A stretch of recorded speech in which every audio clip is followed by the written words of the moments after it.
mga properties na apparently ay binili nito mga kumpanyang ito, napakalaki, no? Mukhang dun sa listahan, ang pinakamaliit ay 12 hectares. Yung iba ho ay 30 hectares, 40 hectares, 50 hectares. So, napakalaki. Ngayon, na merong ganitong mga kumpanya na patuloy na namimili ng mga lupa na hindi naman ho klaro kung ano ho yung kanilang purpose.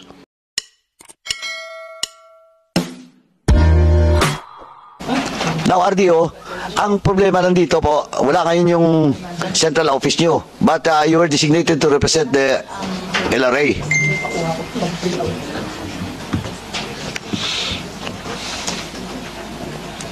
Dan, ito na. Mamaya. Tapusin ko lang muna. Wala dito yung head of office nyo. Wala yung central. Can you answer the queries? Good morning, Your Honor. Yes, I was instructed by our administrator to represent him together with Attorney Mark Cañag, the Register of Deeds of the City of San Fernando. So you have the authority yes, Your to Honor. commit? Yes, Your Honor. Okay. Now, yung San Fernando nandito. Yes, Your Honor. Attorney Mark Cañag is here. Please, take a seat. Please sit beside the RDO. Ito po, hindi muna ako magdetalye doon sa San Fernando kasi yung report ni San Fernando, ang report nyo is inactive na lahat. Pero we have at least 2, no?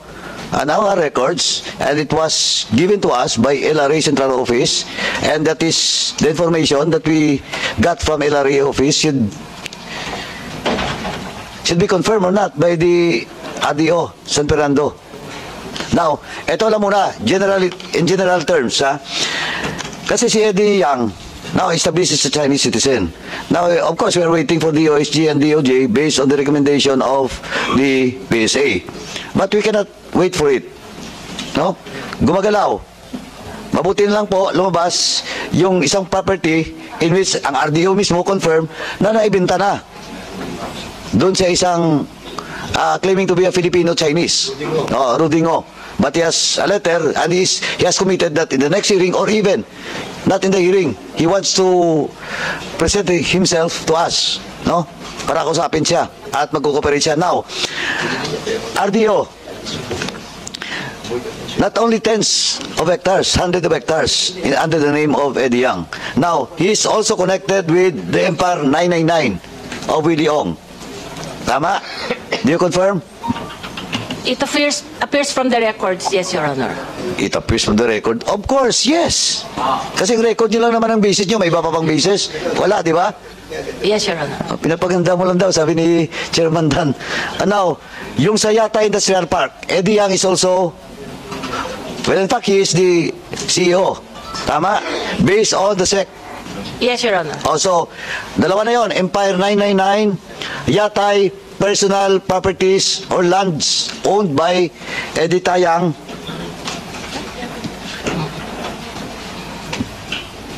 Etong Mexico 999. Etong Mexico 999. Do you have records of properties? What we were instructed, Your Honor, was the records of the Empire 999. We were not yet given the request of the I understand. So I'm just asking you if you're familiar with Mexico 999. So wala. Okay. Now, SEC, andito ba yung SEC? Present, Your Honor. Do you have the incorporators, the list of incorporators of this Mexico 999?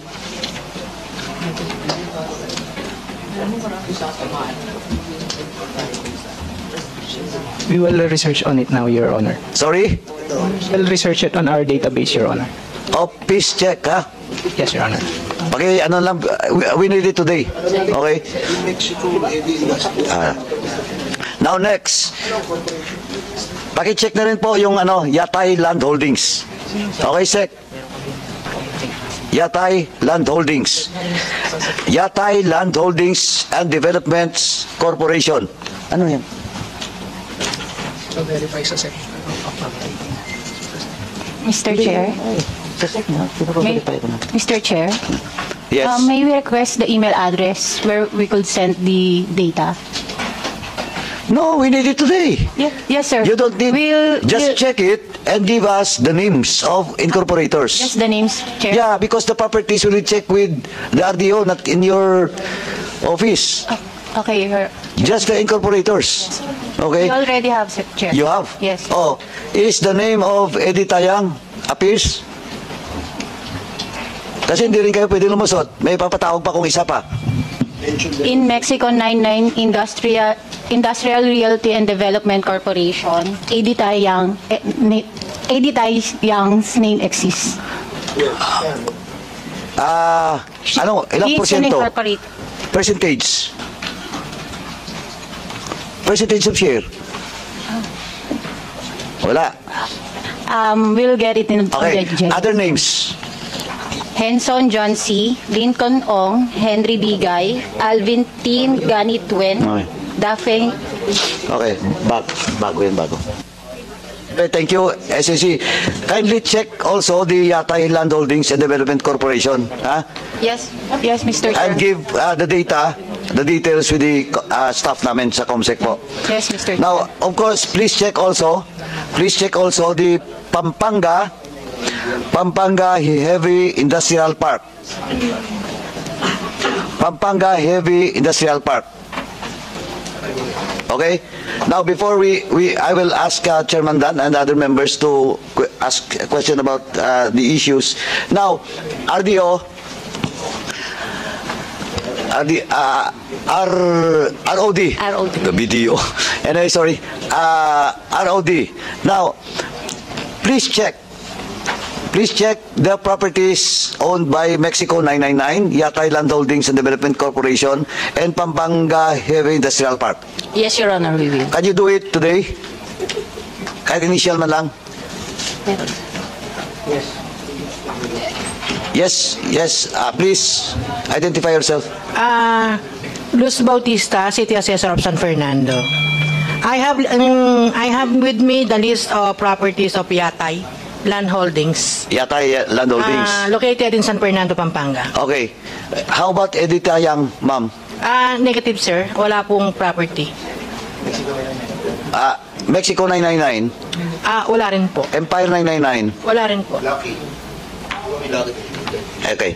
Anyway, so again, I would just like to repeat, Mexico 999 was already established that the person, Edita Yang, subject of this investigation, appears to be an incorporator.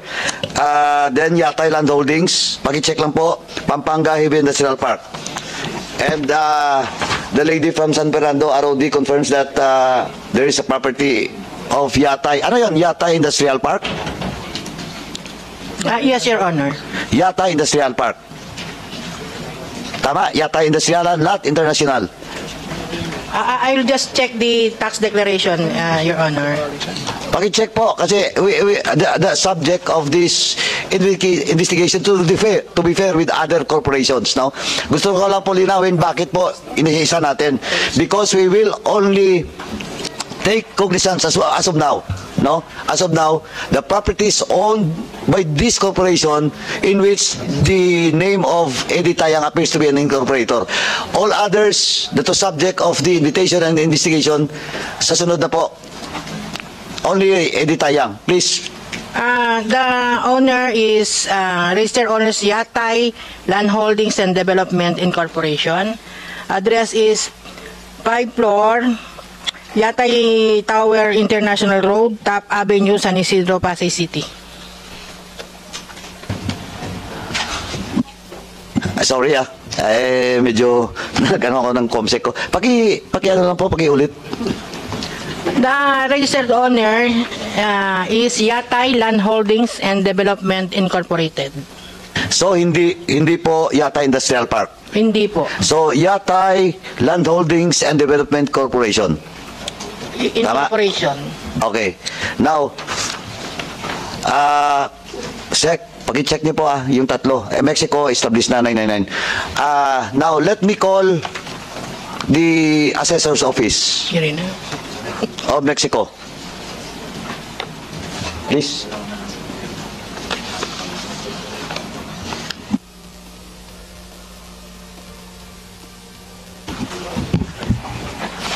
Okay. Good morning po, Mr. Chair. Thank you. In the previous hearings, ito Mexico, Pampanga lang. It was already confirmed with regards to Empire 999. You confirmed that there's a property owned by Mexico, Pampanga, by Empire 999 Realty Corporation. Okay, next is Yata Industrial Park. You also confirmed. And in Yata Industrial Park appears that the name of Edita Yang is one of the incorporator.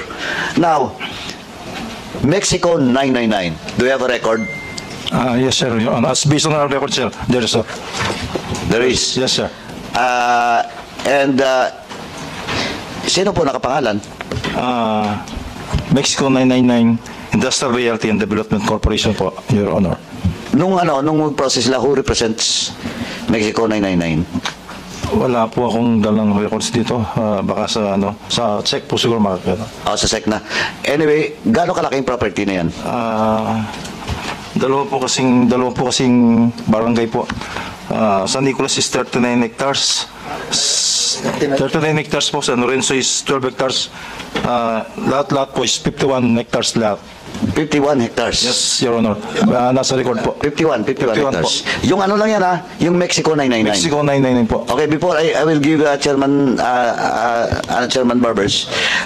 Diretsahin ko lang muna, Chairman, then I will give you the floor. Yung Yatay Land Holdings Development Corporation. Yatay Land Holdings po, Your Honor. Yeah. Ilan hectares? Hindi, mayroon ba ang record Meron niyo? din po pong records na doon. Mga ilang hectares yun? Then you submit na lang, Yes, sir. So you confirm that indeed Yatay Land Holdings and Development Corporation has a property in Mexico, Pampanga? Yun po, wala. Yatay Industrial Park lang po. Yatay Industrial Park? Yes, sir. Okay. So Yatay Industrial Park, na-confirm ito, yung Yatay tsaka Empire 999. Okay na yun, may record na tayo. Ito lang po yung Mexico 999. Now, Yatay Land Holdings and Development Corporation, wala. Your Honor, hindi ko pa na-check yun. Hindi naman... Pakicheck din po, just like sa SEC at saka sa ROD. Yes, sir. Now, yung Pampanga Heavy Industrial Park, meron din po akong records na dito. mayroon ka rin? Meron po, sir. Okay, please submit na lang po. Yes, sir. Wala namang mga incorporators na nandyan, di ba? Doon sa records nyo? Wala po. Pampanga, Heavy, lang. Okay. Industrial Park. Anyway, the key is with SEC po. Lang SEC, no? Yung mga pangalan. So as of now, ito pa. Yung Sunflare wala sa inyo. St. Clair, wala po. Sunflare. Sa San Simon natin. San Simon yan, di ba? Opo. Now, Eddie Yang dito. Eddie Tayang.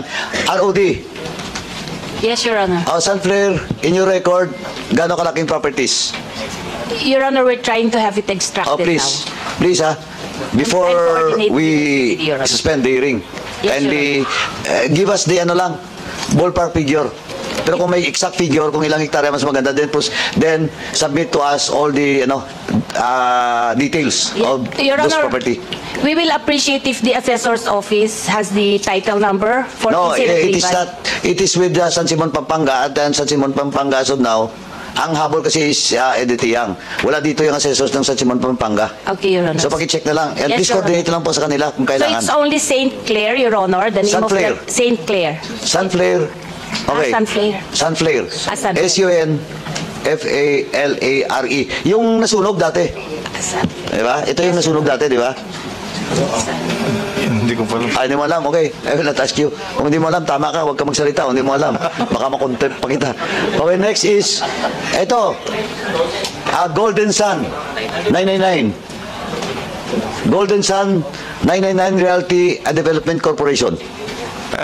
Check ko po siya, Your Honor. Wala po akong Pakicheck na lang po. Pakicheck. ROD, Yes, Your Honor. Golden Sun, 999 Realty and Development Corporation. We'll check, Your Honor. Pakicheck na lang po. As of now, yun na muna. Ang lahat ng mga corporations which is attached, the name of Edith Yang appears to be an incorporator. In fact, doon sa Yata Industrial Park, siya pa yung CEO. Yes, Chairman Barbers, you have now the floor. Please proceed. Thank you, Mr. Chairman. Thank you, assessors. Ngayon ko lang yata na obserbahan na ang akala ko kapag ang lucky number sa Chinese ay 888, ngayon napakahilig nila sa 999. There must be something in it, Mr. Chair. Anyway, gusto ko lang pong i-follow up sana yung tanong to whoever can answer itong question na to. Kasi I'm sure, is the LGU of San Fernando Only Mexico, no? Kasi yung mga properties na apparently ay binili nito mga kumpanyang ito, napakalaki, no? Mukhang dun sa listahan, ang pinakamaliit ay 12 hectares. Yung iba ho ay 30 hectares, 40 hectares, 50 hectares. So napakalaki. Ngayon, pwede ho bang malaman kung ano yung classification ng mga lupang ito? ROD, would you have any information as to the classification of all these properties that Yatay, Mexico 999, and other foreign-owned corporations bought from Mexico, Pampanga, or any part of Pampanga? Your Honor, as regards those titles that we already submitted, they are agricultural. Now, as regards the other titles, we were not yet given. Excuse me, sorry mama, pakilakas lang ng konti. Your Honor, the corporation that were the Golden, I'm referring to Golden Sun and Sunflare. We were not yet given information on this, so we cannot yet confirm if these are industrial. However, the assessor's office has the data on the classification of these properties. As regards those that we submitted, those are agricultural, Your Honor. Okay, kasi gusto po naming malaman kung ano talaga ang totoong classification nito mga lupang ito, because if they bought these properties without the necessary documentation as to the land conversion, for example, hindi ho pwedeng maging pagmamayari ng isang kumpanya o ng isang individual yung isang lupa na hindi pa ho na-convert into an alienable and disposable. Tama po ba yan? Yes, Your Honor, but we commit to submit all the documents to this committee. This is very crucial, Mr. Chair, because it seems that these corporations have this penchant for buying lands with large square meters or large numbers of hectares, no? Parang wala namang Pilipino siguro na bibili ng ganyang karami, no, for purposes of just owning it. Siguro sa aking pagkakaalam, hindi ko lang po alam sa aking mga kasama kung meron po silang kilalang ganyan, kung mamili ganyang kalalaking mga lote na hindi naman clear kung ano yung purpose, no. Nakakagulat kasi, no, na unang-una merong misrepresentation na ginawa itong mga may-ari ng korporasyon na ito. Ang sabi nila, sila ay Pilipino, pero napatunayan natin that they are not Filipinos.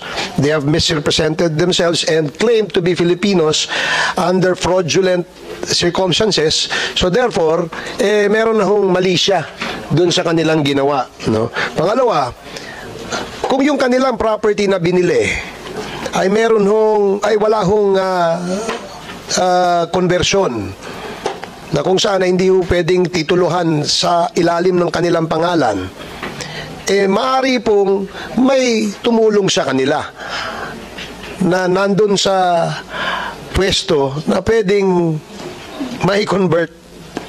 I hope I'm saying it right, kasi nakakapagtaka na merong ganitong mga kumpanya na patuloy na namimili ng mga lupa na hindi naman ho klaro kung ano ho yung kanilang purpose. So, going back to my question sa ating ROD, yung mga land classification po ng mga properties na ito, napaka-importante ho. Because if they have not complied with the requirements under the law in acquiring properties or lands, therefore, meron hong additional violation na naman po sila dyan. At meron ding hong magkakaroon ng pagkakasala yung mga tumulong ho sa kanila na bumili nito mga properties ito. Tama po ba yung aking premise?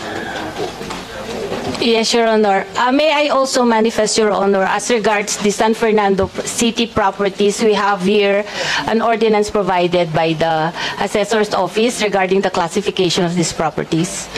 Do you have an information as to what classification of these properties are? Yes, Your Honor. There's a copy of the ordinance here.